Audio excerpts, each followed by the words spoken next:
AICC observer ಆದಂಥ ಬಾಪಿರಾಜ್ ಅವರು ಮತ್ತು ಕೇಂದ್ರದ ಮಾಜಿ ಮಂತ್ರಿಗಳು ಮತ್ತು ಜನಾನುರಾಗಿಗಳಾದಂಥ ಸೂರ್ಯಪ್ರಕಾಶ್ ರೆಡ್ಡಿ ಅವರು ಮತ್ತು ಡಿಸಿಸಿ ಅಧ್ಯಕ್ಷರು ಮತ್ತು ಇನ್ನಿತರ ಎಲ್ಲ ಮಹನೀಯರು ಇವತ್ತು ಪನ್ನಾರಾಜ್ ಅವರು ಒಂದು ಮುಂದಾಳತ್ವವನ್ನು ತಗೊಂಡಿದ್ದಾರೆ.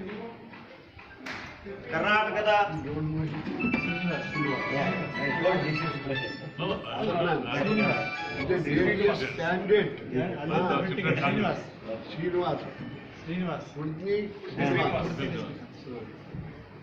ಪನ್ನಾರಾಜ್ ಅವರು ಒಂದು ನಿಸ್ವಾರ್ಥವಾಗಿ ಒಂದು ಮುಂದಾಳತ್ವವನ್ನು ತಗೊಂಡಿದ್ದಾರೆ.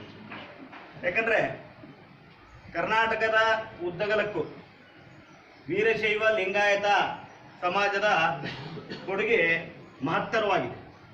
ಇವತ್ತು ಯಾವುದೇ ರಂಗದಲ್ಲಿ ಹೋಗಿ ವೀರಶೈವರ ಮತ್ತು ಲಿಂಗಾಯತರ ಕೊಡುಗೆ ತಾನಾಗಿ ಬರ್ತಾ ಇದೆ.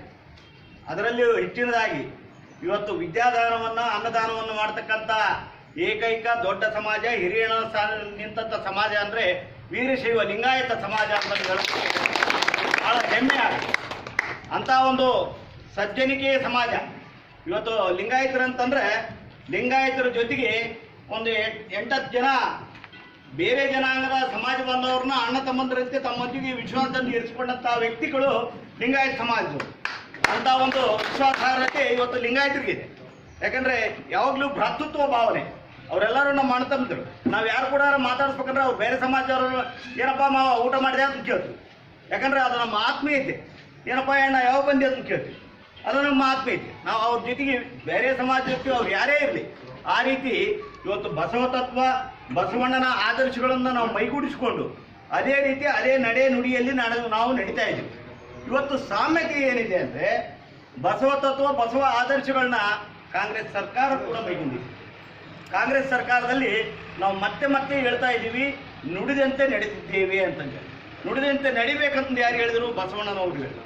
ಆ ಒಂದು ಆದರ್ಶಗಳನ್ನು ಮೈಗೂಡಿಸಿಕೊಂಡಂಥ ಇವತ್ತು ಲಿಂಗಾಯತ ಸಮಾಜ, ಅದರ ಜೊತೆಗೆ ಇವತ್ತು ಕಾಂಗ್ರೆಸ್ ಪಕ್ಷ ಇವತ್ತು ಒಗ್ಗೂಡಿ ಒಂದು ಸ್ತರದಲ್ಲಿ ಹೋಗ್ಬೇಕು ಅನ್ನೋದು ನಮ್ಮೆಲ್ಲರ ಅಭಿಲಾಷೆ. ಇವತ್ತು ನಾವು ನಮ್ಮ ವಿರೋಧ ಪಕ್ಷದವರು ಏನೇನೋ ಆಸೆ ಆಮಿಷಗಳನ್ನ ತೋರಿಸ್ತಾರೆ. ಅವರು ಜಾತಿಯನ್ನ ಒಂದು ಪ್ರಚೋದನೆ ಮಾಡಿ ಓಟ್ ಹಾಕ್ಸಂತಾರೆ.